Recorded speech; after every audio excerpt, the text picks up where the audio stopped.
about. Oh yeah, no one's like ever heard of specifics. Japanese Exclusion Act Like other than Mine is the specifics. only one that knows. No, like specifics. Wait, is this a cold open? This is a terrible cold open. This is genuinely terrible. Wait, what's a cold open? Exactly. No way it's like that. That's exactly the cool. What's a cold open?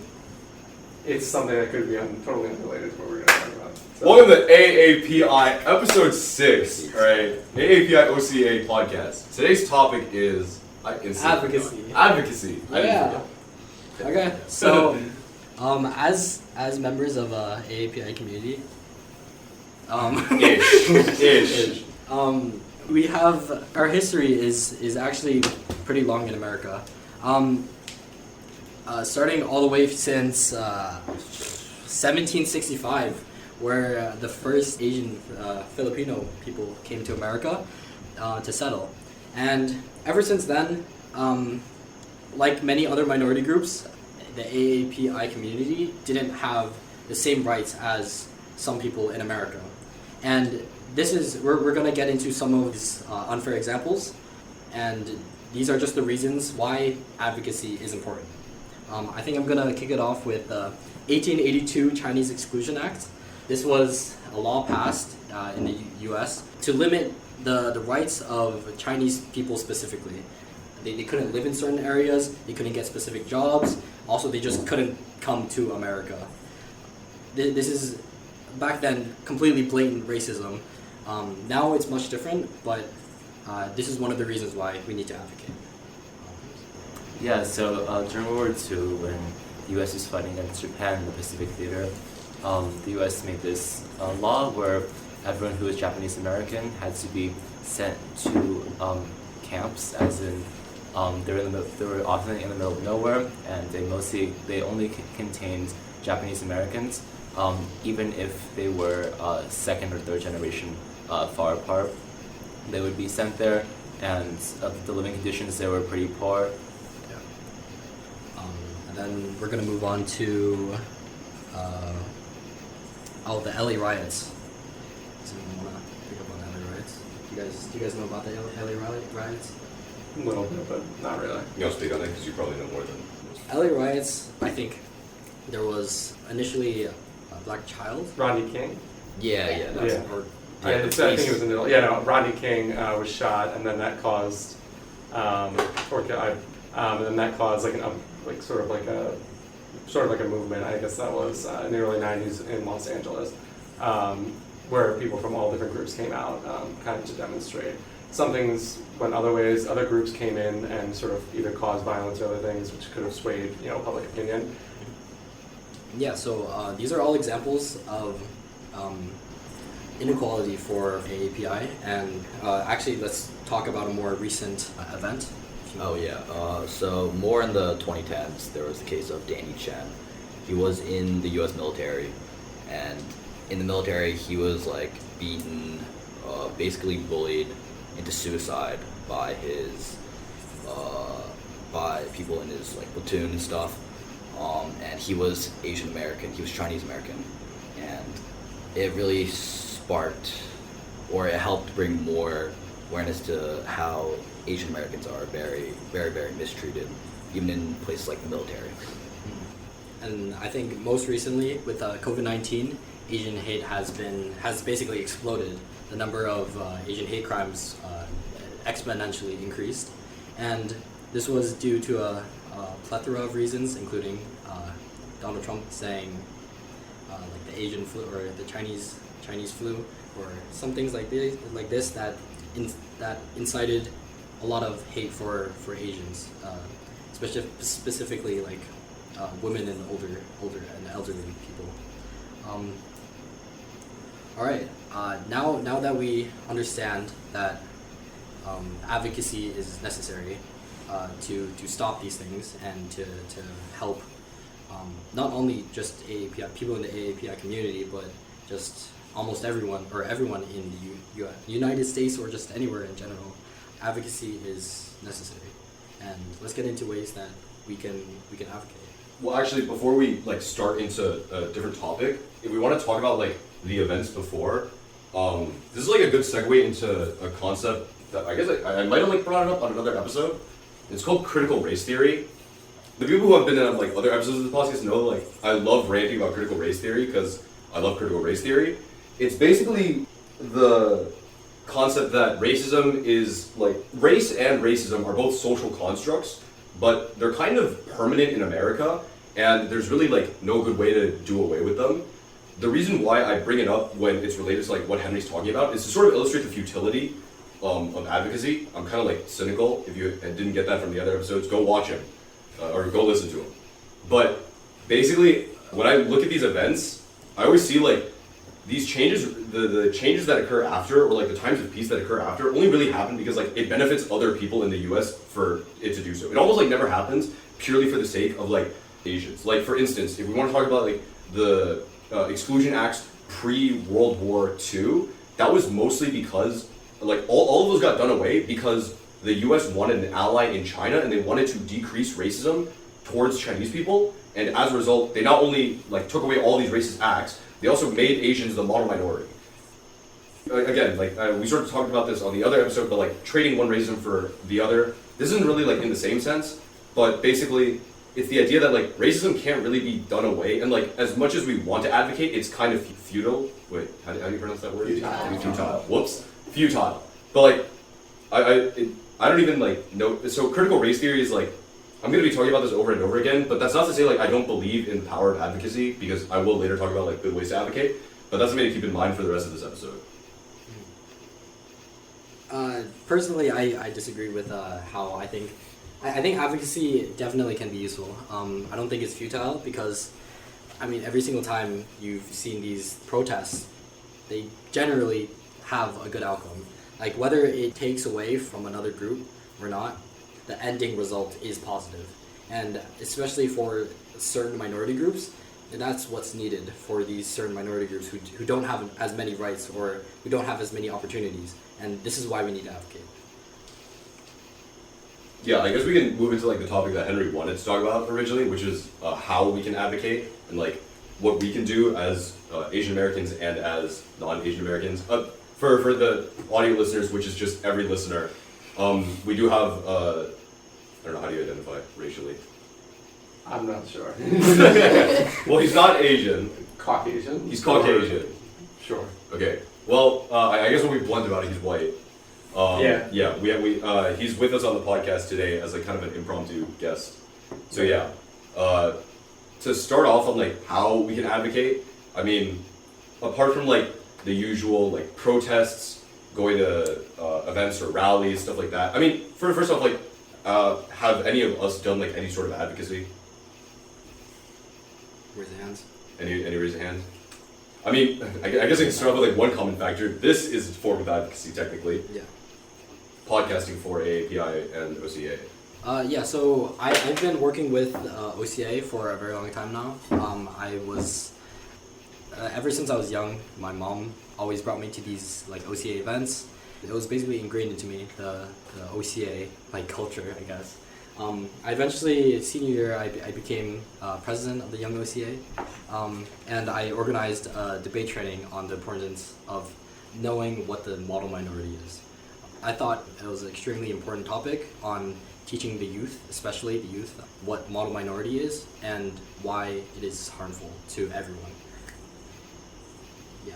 I mean, yeah, like, overall, it's not too surprising that, like, younger people, such as us, who live in, like, mostly middle-class neighborhoods that are, like, pretty luxurious, and I say we like, don't really encounter racism that often, well, except for me, with that, what episode? Which episode was that? Episode 2, thank you. Go listen to episode 2 if you haven't. But, yeah, like, we don't really constantly encounter, like, egregious acts of racism. So, like, there's no real reason for us to, there's no, like, proximity factor that, like, pushes us to get into advocacy, so it kind of makes sense that we don't really get into it as much.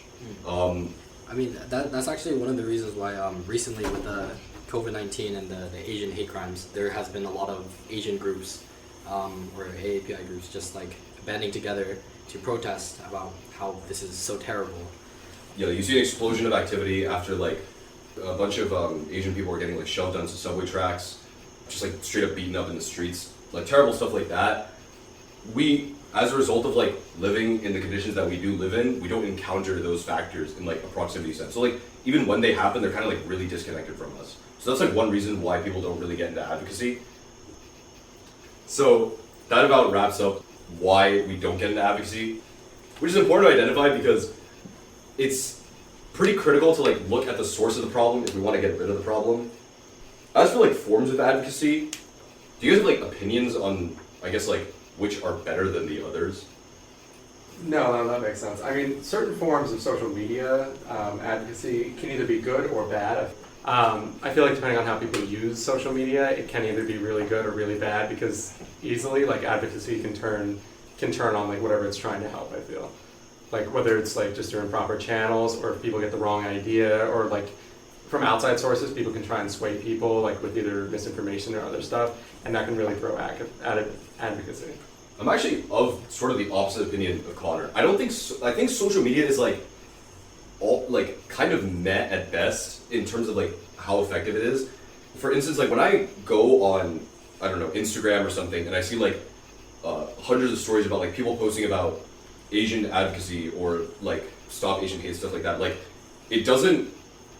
Maybe I'm just speaking from someone with like kind of a closed worldview, but like it doesn't impact me. Like these posts feel like so how do I say this? Like almost like disingenuous in that like they're almost kind of like I don't know how to explain this without like sounding like I'm like making fun of like people who post it, because like I know most of them have good intentions and they want to try to stop it, but it feels like the type of activity you would do to like just do it and then say you like did your part in advocating and then like not have to involve yourself with like the nitty gritty of really like getting into change. I'm not saying like I've gotten into this, I definitely should, but I'm saying that like people who post on social media don't really like achieve much social change, but that's just my opinion. Yeah. Like, does anyone want to?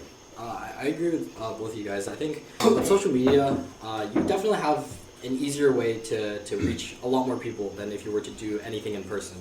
But it is true if you only just like put in your bio like stop Asian hate, it's probably not going to do much. So I think that comes with like the trade-off between how easy it is and how effective, plus how many people you reach is determined by that as well. Yeah, like I think one good example of like, I guess you could sort of call it like virtue signaling.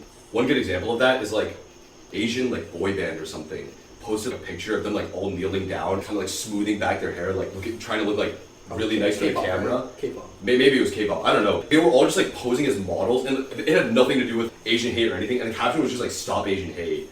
It was like really weird, and everyone made fun of them for it. It's like one of those posts doesn't need to exist. This doesn't need to be a thing. Like stuff like that I'm talking about on social media, that I feel like not only does it not do anything for advocacy, but it also kind of like sets the movement back, because now you're making like people are making light of it now. Yeah, I think I agree with John on this. Like just posting your story, just a repost of some statistic, I think that definitely brings awareness to the situation. If, for example, the train incident where people were being pushed in front of the train as an act of hate crime, I think that definitely spreads awareness. But like advocacy-wise, to actually cause change, just posting your story will like reposting something that will definitely not do much. Like in the book, How to Be Anti-Racist by Ibram X. Kendi, he talks about how not be racist is not enough. Because if you're not racist and you're not anti-racist, you're complacent. And when you're complacent, you are basically anti-racist. Well, this is like a very also like cynical kind of way to think about it, but I definitely feel like there's some truth to it. Where if you're not anti-racist, you're complying with the racism. I think this applies to this social media, because while just saying that stop Asian hate, you're technically not really doing anything. Anyone can basically say, stop Asian hate, and put it in their bio or like put it on their story. But to genuinely like make change, you have to do much more than just say. Yeah, like I would take it one step further. I would say like the people who post really insignificant stuff like that on their stories or on their posts, or like just put it in their bio, it makes such an insignificant impact that it might as well be complacent. And like as such, by definition of like the How to Be Anti-Racist book, which I agree with, by the way, they are racist. I mean, I think it holds like a lot of ground. If the social order that we're abiding by is malicious to minority groups, following that order, obviously then like people who follow that order are naturally racist. So I think that like begs the question though, what really is more effective? Like, is it protest or is it maybe trying to bring some sort of legislation to government? I feel like it's really difficult to find something that is more effective, and that could actually work and that like could become reality. I think. Yeah, like I think I worded my question before kind of like badly. I shouldn't have asked like what type of advocacy works the best. True answer should be like they're all good forms of advocacy because they're all about like the same level of impact. Something important to recognize about advocacy, I think, that like not enough people really recognize is that like advocacy isn't like the type of thing that like everyone does like one big thing and all of a sudden there's like a change in America. It's like a very slow, grinding process that takes years and years to materialize any real benefits. We'll only see these benefits maybe like generations later down the line. Like right now, the work that people are doing will only really be effective like generations down the line, because to really achieve change in a social order, you don't just do everything in like one big bang, unless you want to just revolt against the United States, which by all means is totally legitimate. I think the two main forms of advocacy that are most impactful to me are number one, legislation, and number two, education. Because the children are our future, right? We are the children, and we are the future. But with education, then educating the youth and then have them change, that automatically makes the world move towards a better direction. And then also legislation, just like having direct written down rules or like bills that actually incite change towards a better, more equal society. These two things are two of the most important forms of advocacy. So like two things off of what Henry said. One, in the least ageist way possible. The reason why I think education is so effective is because like, you know, the people who are the most racist generally tend to be like older. And like, you know, all those like natural causes that like obviously the young people like don't have to deal with until the old people are gone. So that's why I feel like education is like is like important, because like by the natural progression of things, beliefs get replaced because, you know, people die, for like lack of a better term.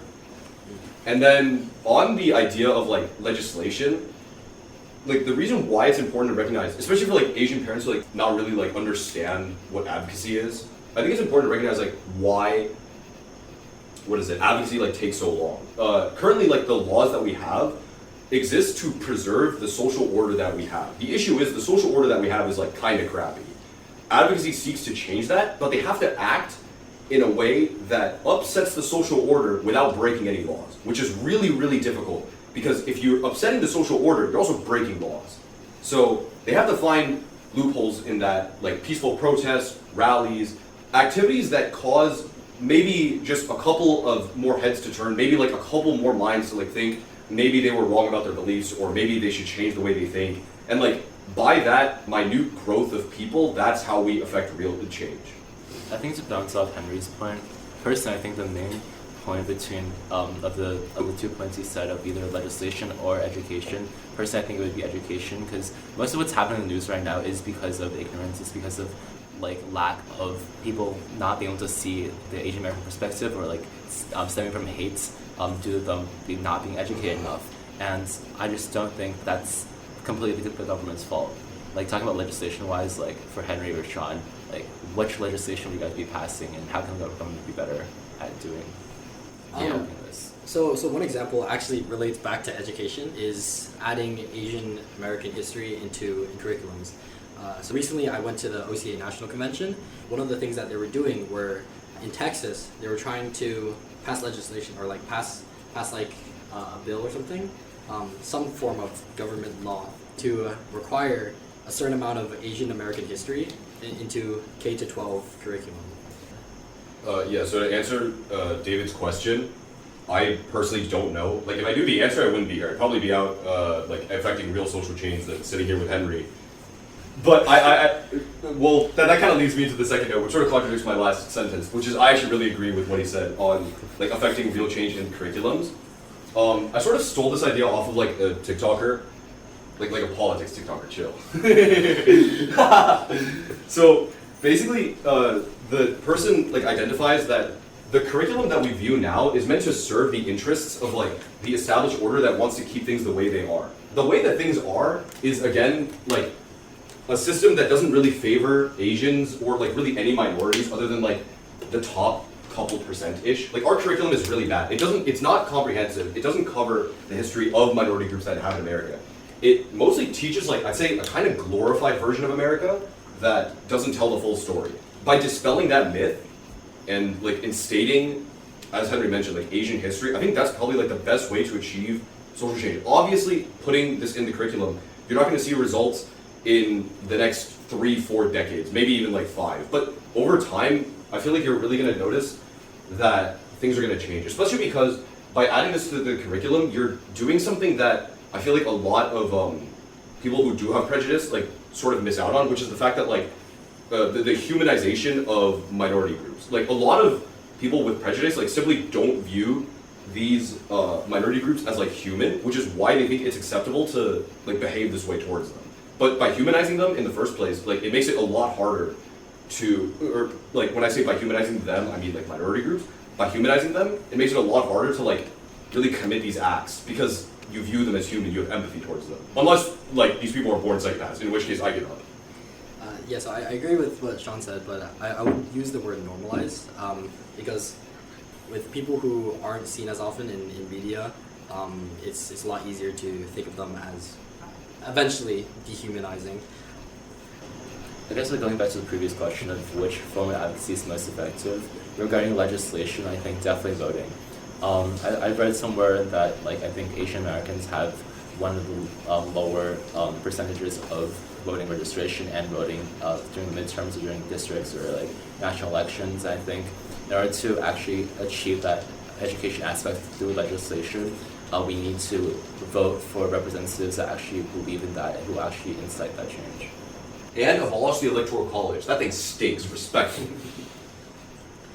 Like, if we want to talk about like voting officials in, yeah, I shouldn't have been like so hasty with my last statement. I still stand by it. The electoral college stinks. But like, to go more into it, it's not a good system for like voting in representatives because it's very difficult to achieve change with how we vote them in. I don't know if that makes sense. Yeah, so going back to what David said, like a very common thing in AAPI community families, voting is not like important as it's not like emphasized thing in their households. Wait, hold on. Just like as a show of like a murmur of yes or no's, like do you parents like put a heavy emphasis on voting? Like no, not really. Nah. Wait, your parents don't? No, this is the one not Asian. I mean, I do, but like they've never put an emphasis. Okay. Do yours, David? No. Yeah, no. Max, your bio? No, Okay. Yeah, so it holds up. Yeah. Wait, Haru? not really. Okay, yeah. So it checks out. Yeah, I think this also comes from like how a lot of our immigrant parents come from a place where voting it's not a thing. It's like either not a thing or not very effective. And then especially moving to like a state like New York, I think a lot of the time is like, oh, even if you do vote, it's not going to do anything because like the red and blue states.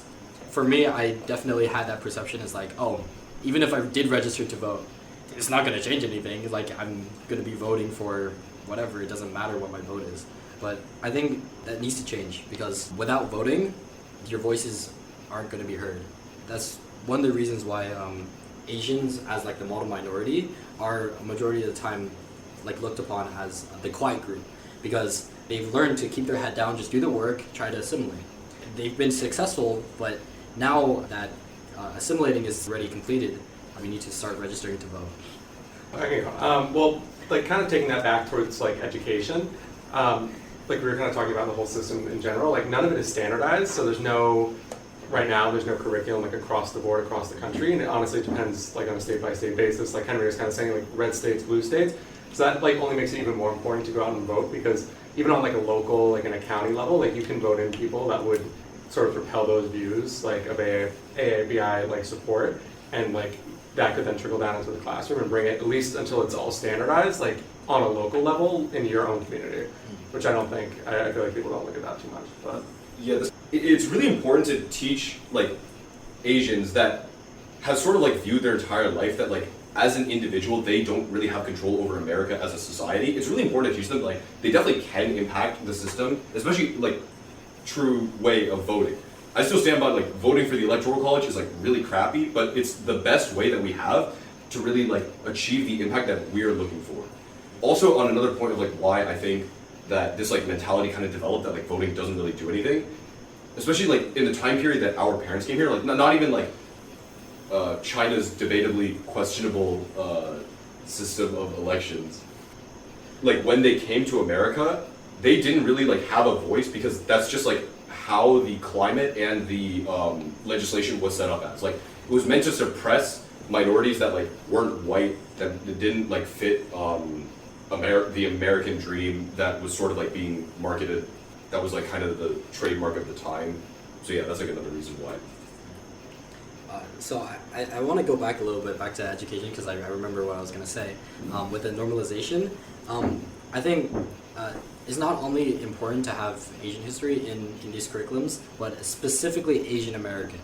As specifically Asian American history teaches that we as AAPI people have been a part of America. And this goes back to normalizing AAPI people. Yeah, that's why I wanted to emphasize on not just our Asian history, because that can take up like years of curriculum, but just specifically Asian American. Just normalizing Asian Americans being actual Americans. Yeah, I feel like in history books, like the image you get from Asians is just like bullied race that like never really fights back, and like they kind of started out as like cheap labor. So like imagine the perception that people who aren't Asian are getting from that and like where they're running with it. That's why I feel like the curriculum is like kind of maliciously set up in a way to sort of like trip up people as they try to escape the pipeline of racism. I guess if we're moving on from like education, are there any other like ideas people have for like long-term, or not even, maybe not even like long-term, maybe you do have like some short-term explosive idea that's going to change the world. By all means, please say it. I'd love to shoot it down. Wait, for just like advocacy in general? Yeah, just advocacy in general. I feel like when it comes to short-term, it's kind of impossible, no? Yeah, I think so. I think it's difficult. I mean, after all the major events that affected almost like any minority group, there's been like an explosion of protests and stuff. And I think that's definitely helped with like Asian hate. And actually, the government genuinely did something for the AAPI community after they realized how much Asian hate crimes were going up. Yeah.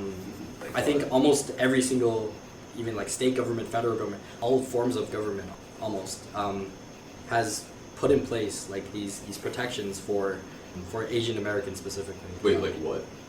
I think there was. You mentioned ignorant. No, there was like they made a database, and then they made like there was like the hotline, Okay. where it's like you could report these kind of crimes, like these specific crimes. I think it's we should mention that like after waves of Asian hate and then like the explosions of advocacy, and then like it normally like plateaus into kind of a level of advocacy that stays like constant for a while. That plateau is generally higher than the plateau that came before the wave of like Asian hate. So even though I do say like in the short term things happening doesn't really change much, it ends up like changing the way that things are done for the long term. Don't get me wrong, I'm not saying waves of Asian hate are good because it increases advocacy, but like my point is that short-term events can cause long-term effects, and like that's kind of what's important here. That's just a clarifying point that took too long to explain. Yeah, I think it's that whole idea of like if you can walk a mile, you're not gonna drive, but after 2 miles, it's faster to drive, and it's basically like there's a certain range between where you're complacent, and then once you pass that range, then you incite change, and I think this is very common with a lot of forms of advocacy or just like things in general, where you need something to happen for actual change to occur, which can be very bad for the people that this happens to, but I think it's necessary, or else people don't realize what's wrong. I guess this is sort of a good time to indicate that like pretty much all of the topics that we've covered, all of them are interconnected in like how they interact with each other. So like right now we're talking about advocacy, but advocacy only like happens because we're fighting back against like the model minority and like Asian violence and stuff like that. And like that can really only be solved with, you know, forms of advocacy. And then also at the same time, the people who are advocating and who are being advocated for are going through like mental health problems. I could go like on and on, but this is like it's getting kind of redundant. Like the point is that we should recognize that like we don't have the answers, because if we had the answers, like by God we wouldn't be here. We'd be out inciting actual social change. But reason why this problem is so complicated, and it's not just like a simple like, oh, the government should be able to fix it. Is because all of this is like so interconnected that you can't really solve one without like also addressing all of the others at the same time. And that legislation or like that act is really, really hard to do.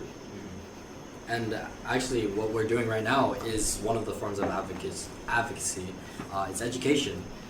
Education is like extremely important, not only for kids and for the youth, but also for the parents who are bringing these kids up.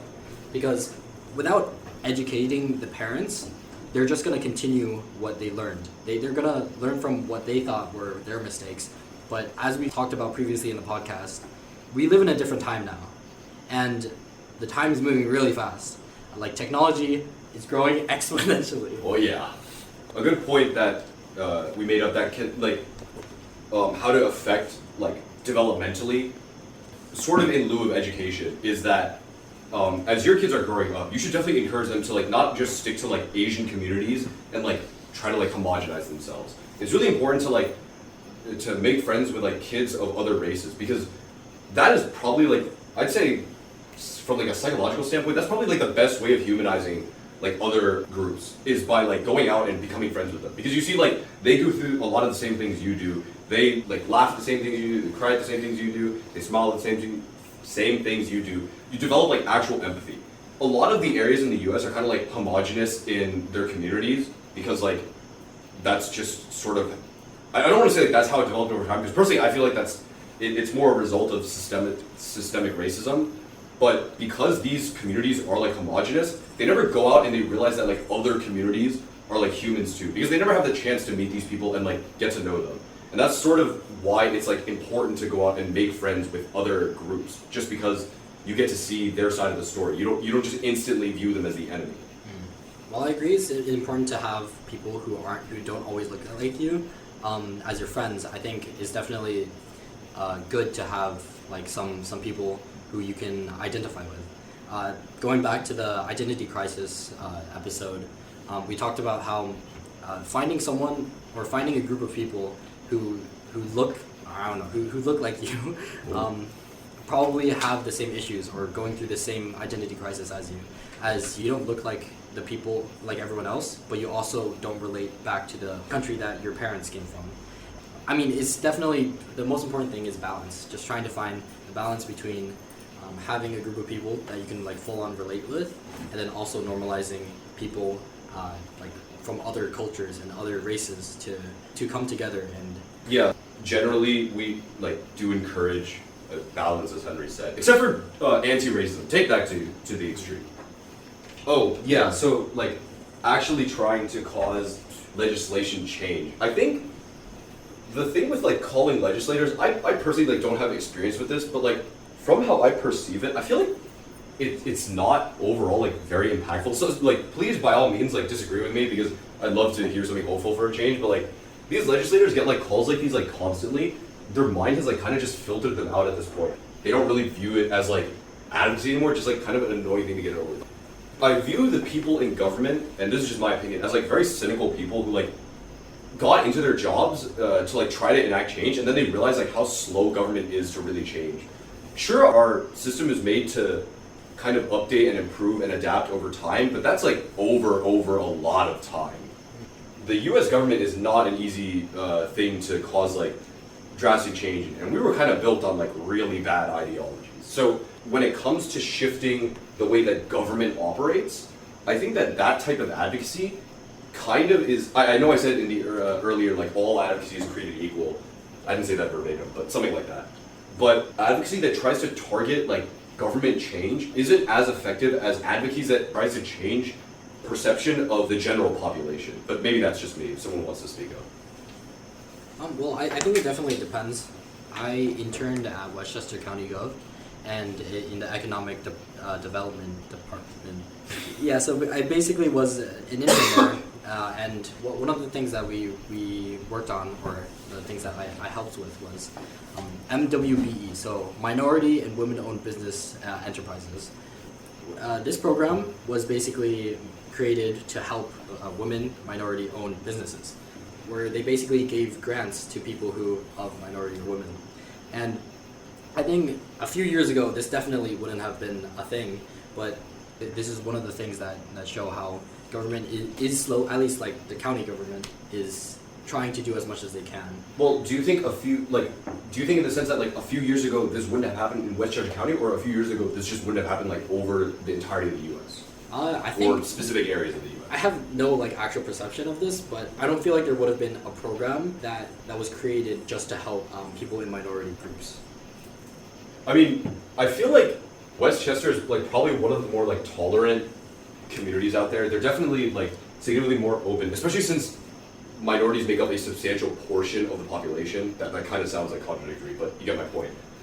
Westchester, especially like places on the East Coast, these places more tolerance in general than like other places in the U.S. because there's just like not as much diversity in those areas. So like I feel like Westchester is like one of the more optimistic cases.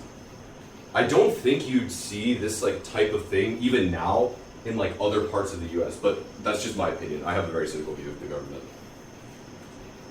I just like to add, OCA, Westchester has a value chapter. It's been working with the Westchester government for 40 years. They have maintained good relationship with the government. Wait, So, do you know like if OCA has like other like good relations with like other places in the U.S.? I mean, it's a national. we it's have, national. yeah, it's a national. We have 50, I don't know. almost 50 chapters, but the most active chapters is about 15 only. Mhm. Westchester is one of them. We have maintained a good relationship with the government and other like minority social groups. I think many of the county programs somehow relate to the effort that these groups has been pushing to. Sorry, when I said earlier, I think like governmental change is hard to enact. I kind of spoke a bit hastily, I guess.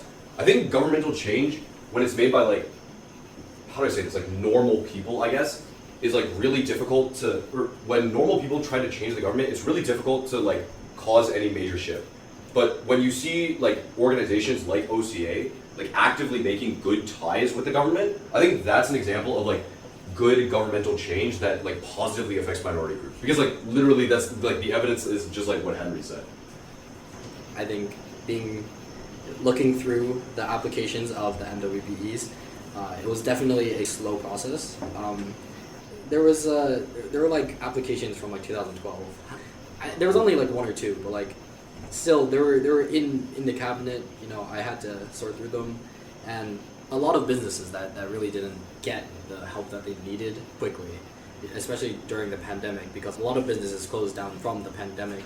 I actually had to call up a lot of them, and a majority of the time when I called them, they're like, "Oh, I filled that out like 2 years ago."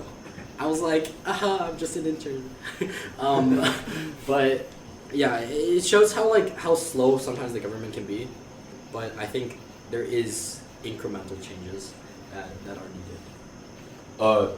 Plagiarized. Like I literally just stole this idea off like a book I picked up off the shelf. But this is another point that I kind of forgot to talk about. This podcast kind of leaned towards like promoting colorblindness a little bit. I think it's important to indicate that like colorblindness is kind of like harmful because the more like homogenous America is, the easier it is to like repress a group or like repress like external people who don't homogenize. That's why like as like advocates, it's important not to look for assimilation, which is like what the purpose of the model minority was. Like Henry sort of talked earlier. Did you say like assimilation with like a positive connotation or like no?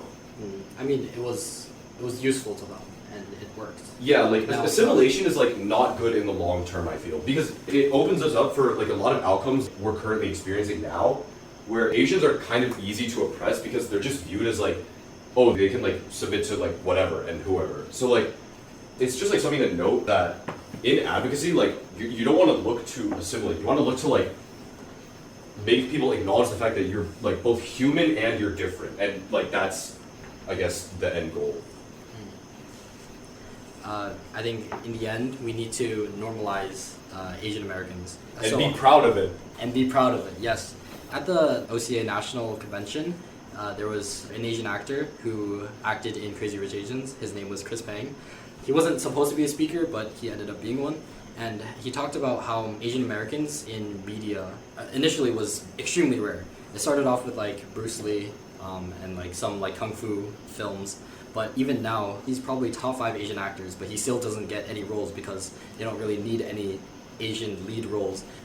Asians in media isn't normalized. There aren't many films that really showcase genuine Asian culture.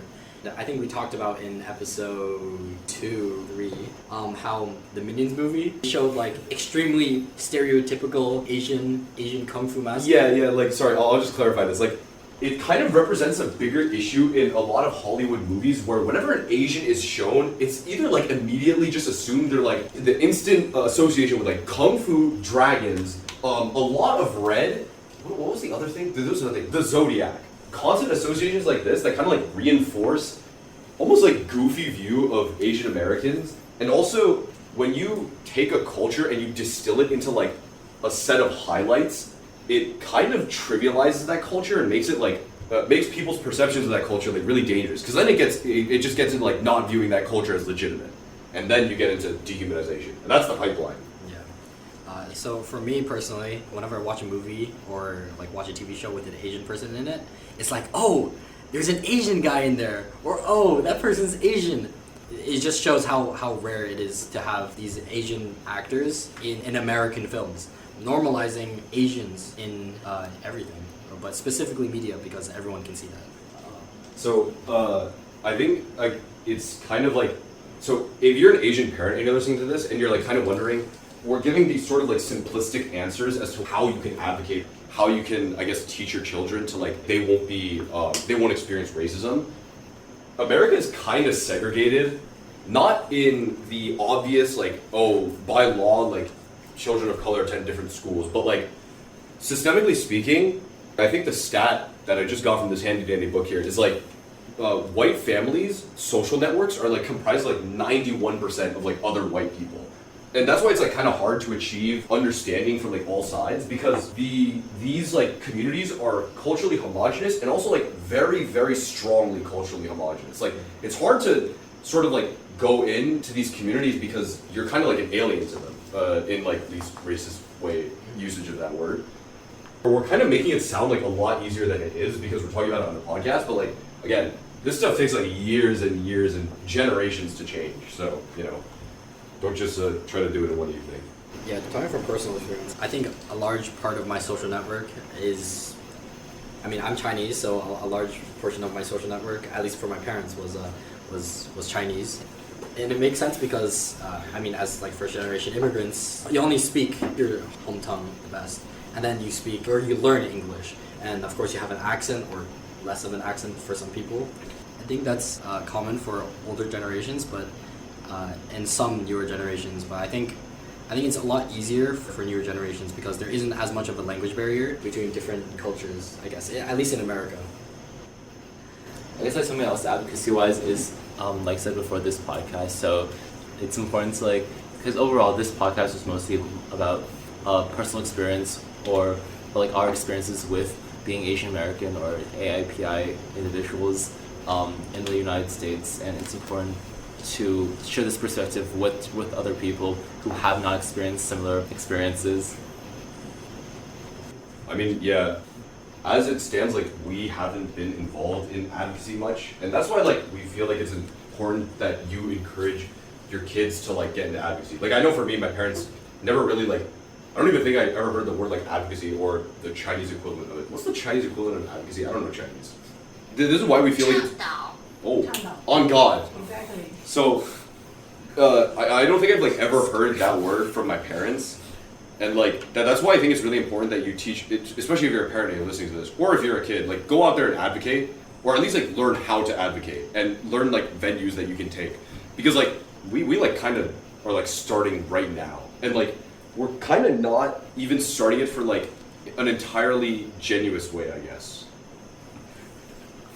Yeah, I think it's a procedure. Even myself, I involved many activities and events, and in one event clicked me and decided to get really involved in. So everyone has a different experience, but somehow in your down the way, something or somebody will touch you and change your mind. And really stand up, become an advocate. Yeah. Also, a warning for the middle class families, which I feel like is the point I was trying to make is that like, for middle class families specifically, It gets really hard for us to like realize the need for advocacy because like you live a nice life that like you don't really experience any issues or race-related crimes, especially in like a community like Edgemont where like racism isn't really like actively tolerated by people around us, except for me in elementary school. Listen to that episode if you haven't, it's a funny one. But it's important to recognize like when you're not advocating and then to go out and like find ways to advocate. Like as Henry mentioned, if you're not like actively fighting against the order and you're kind of like complying with it, and like that's kind of racist in and of itself. So yeah, that's like the closing statement. That kind of went on for too long.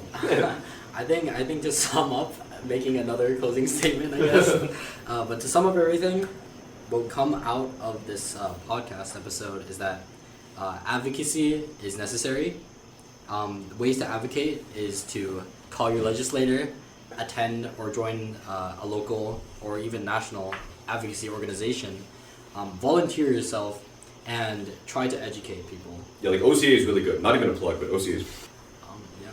Thank you for listening. Let's do a cold outro. Final one. This is our final episode. Well, not really. We're gonna do this in college.